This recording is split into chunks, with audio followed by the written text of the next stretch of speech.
About 1,000 years ago, beings from the sky came to Earth. They were known as the Orestes. They brought humanity many things: culture, architecture, and advanced knowledge. But in return, they wanted to rule the world. Their plan failed. The Pharaoh and the god of light drove them away, declaring that Earth was not meant for them.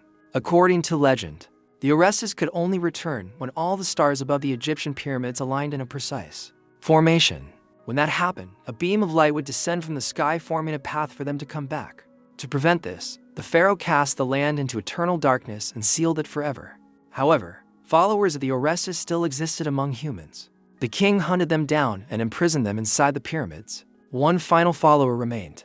Before dying, she revealed that a child was the last descendant of the Orestes and begged that the child be taken far away. Moments later, she passed away. When the king learned of this, he sealed the child inside a coffin and hid it deep within the pyramid. There was a special door nearby, one that only worshippers of the Orestes could enter. The door would open only when the stars aligned. To be safe, the king sealed the door as well. Its key became known as the Key of Heaven. If the Orestes were ever to return in modern times, the world would face destruction. Humanity would become slaves, while the faithful would be spared, treated as gods. The story then shifts to the present day. A group of archaeologists is excavating a pyramid in Egypt. Among them is Mass Stone, who believes that within 2 months the stars will align once again. They must find the Key of Heaven before that happens, or the chance may never return. At that moment, Mass Stone receives a phone call and steps away. Taking advantage of the distraction, a man steals his staff and brings it to someone named Peter. Peter takes the staff to an antique shop, offers the owner a large sum of money, and demands the key. Blinded by greed, the shop owner hands it over only to be killed moments later. Peter later calls Mass Stone, claiming that the Key of Heaven is now in his possession and admitting that he murdered the shop owner using the ancient staff. Mass Stone rushes to the shop, but it is already too late. The key is gone and his trusted contact is dead. In truth, Peter is blackmailing him. If Mass Stone refuses to let him join the mission, Peter will hand the staff to the police.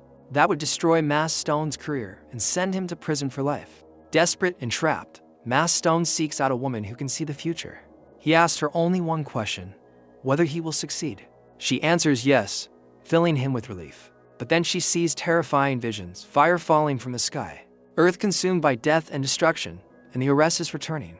She also sees Mass Stone badly injured and keeps these visions to herself. That night, a massive storm tears through the desert, destroying everything in its path. The next day, Mass Stone meets a professor he has worked with for years.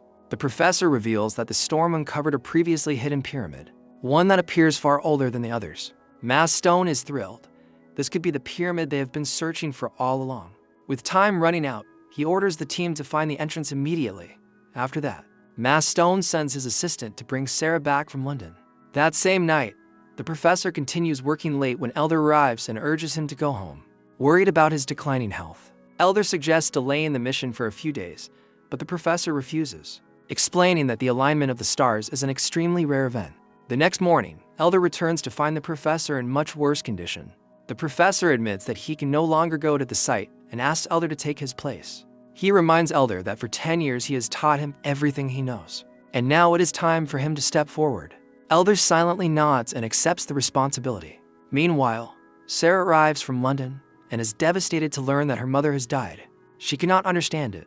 During their last conversation, her mother had been perfectly healthy. The sudden death leaves Sarah with only one question in her mind: what really happened? No matter what, she is determined to uncover the truth. One day, Sarah meets Elder and asks about the professor.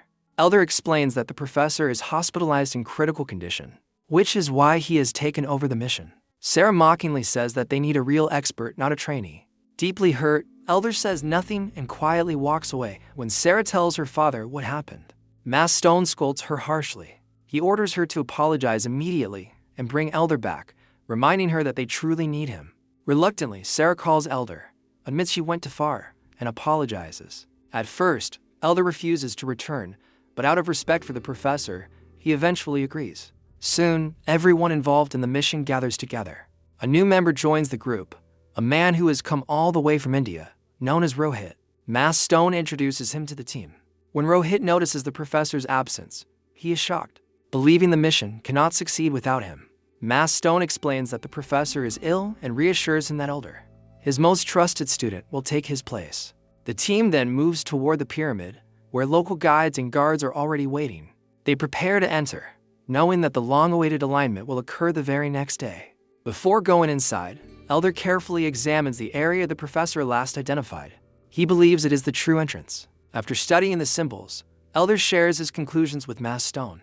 He explains that only descendants of the Orestes, or those who worship them, are allowed to enter the pyramid. Anyone else who attempts to do so will be killed and never return. Mass Stone dismisses the warning as superstition, pushes Elder aside, and orders the group to move forward. A guard uses a hammer to break through the wall, and one by one they enter. Inside, they discover another seal locked from within.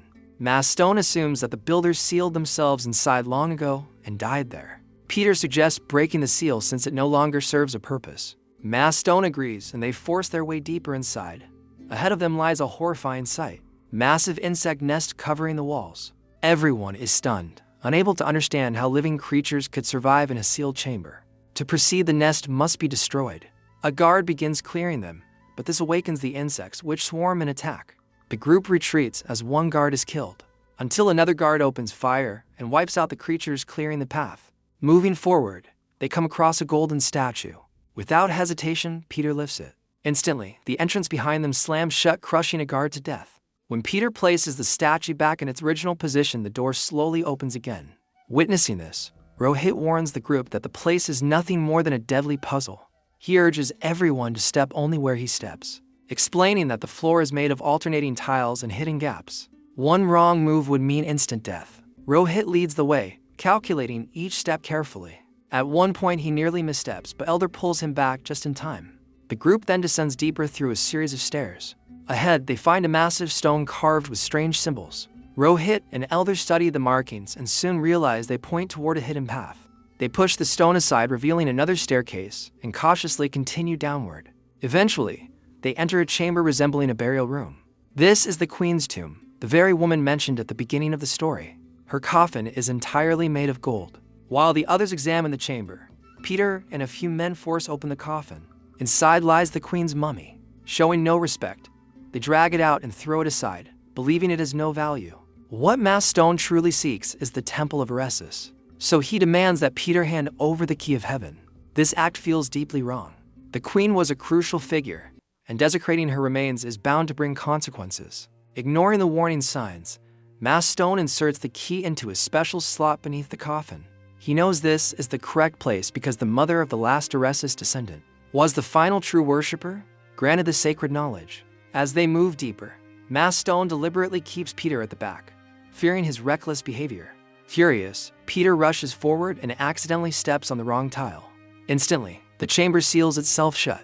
The group is split into 3 smaller teams. Panic spreads as no one knows what to do.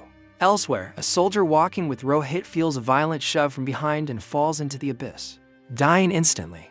Meanwhile, Elder discovers a hidden passage. Sarah is too afraid to enter, but Elder reassures her. He tells her this is her moment, her chance to prove herself. Opportunities like this are rare. Gathering her courage, Sarah agrees to follow him. They emerge into a vast open chamber where they find the body of the fallen soldier. One by one, the remaining teams reunite there. But when they shine their lights forward, a terrifying sight awaits them. Before them stands an entire army of mummies, once sealed here by the pharaoh and his followers. Rohit explains that these were the final worshippers of Eresus. He reveals that when the blood of the Eresus descendant falls upon the temple, and the stars align, this army will awaken and enslave all of humanity. Only those who worship Eresus will be spared. Fear grips everyone, and then the nightmare becomes real. One mummy suddenly awakens and grabs Clara by the throat. Elder rushes to save her, but the creature lifts him effortlessly and hurls him aside. Shahid opens fire, but the bullets have no effect. The mummy advances, grabs Shahid, and throws him violently against the ground, snapping his neck and killing him instantly. Amid the chaos, the Elder shouts for Sarah to find an escape so everyone can get out. Luckily, she discovers a door. However, it can only be opened once, so everyone must run through immediately. Most of the group makes it out in time, but Rohit is chased closely by a mummy. As the gate begins to close, the creature lifts him and hurls him forward. By sheer luck, Rohit lands near the doorway and rolls through just before the gate slams shut. Despite everything they have witnessed, Mass Stone remains determined to reach the temple. Driven by a hidden purpose, the group presses on and arrives at what appears to be the final gate of the pyramid. the entrance to the temple itself. The elder reads the inscriptions and reveals that no one may enter except someone who carries the blood of Eresus. The truth is finally revealed. Sarah, Maststone's daughter, is part of the Eresus bloodline. Her mother belonged to an ancient lineage devoted to Eresus for generations. As Sarah approaches the gate, a blinding light erupts and the door opens on its own. Inside stands a massive machine, resembling an immense energy core. Rohit realizes this device has the power to reshape the world. Suddenly, Adam restrains Sarah and forces her onto a ceremonial chair. Standing beside her, Maststone confesses that he plans to use her blood to summon the god he worships. He reveals himself as one of the last surviving followers of Eresus, and this is why he has always wanted their return. Horrified, Sarah demands to know how he could do this to his own daughter. Maststone explains that he once asked her mother for help, but she betrayed Eresus, choosing humanity's future instead. Now he will complete the ritual using Sarah's blood. As her blood begins to drip onto the altar, Elder charges forward to stop him. Adam fires at Elder, but at that moment Rohit leaps in front of him. The bullet strikes Rohit, killing him instantly. Still, Elder refuses to give up as Maststone begins chanting. Strange shapes appear, light floods the chamber, and the mummies slowly awaken. Maststone's true goal is revealed. He seeks godhood, a reward promised only to Eresus worshippers. That is why he is willing to sacrifice everything.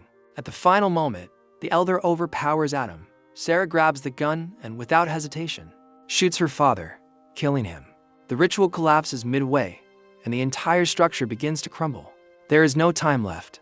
They must escape or die. The survivors sprint through the collapsing passages of the pyramid. In the end, only 3 people manage to make it out alive. Outside, the professor tells them that only those with pure intentions are allowed to survive. He vows that if he lives, he will one day return to continue his research. As they look back, giant insects crawl out from the ruins. Is this a warning? Did Maststone partially complete the ritual after all? If so, something truly terrible may still be coming.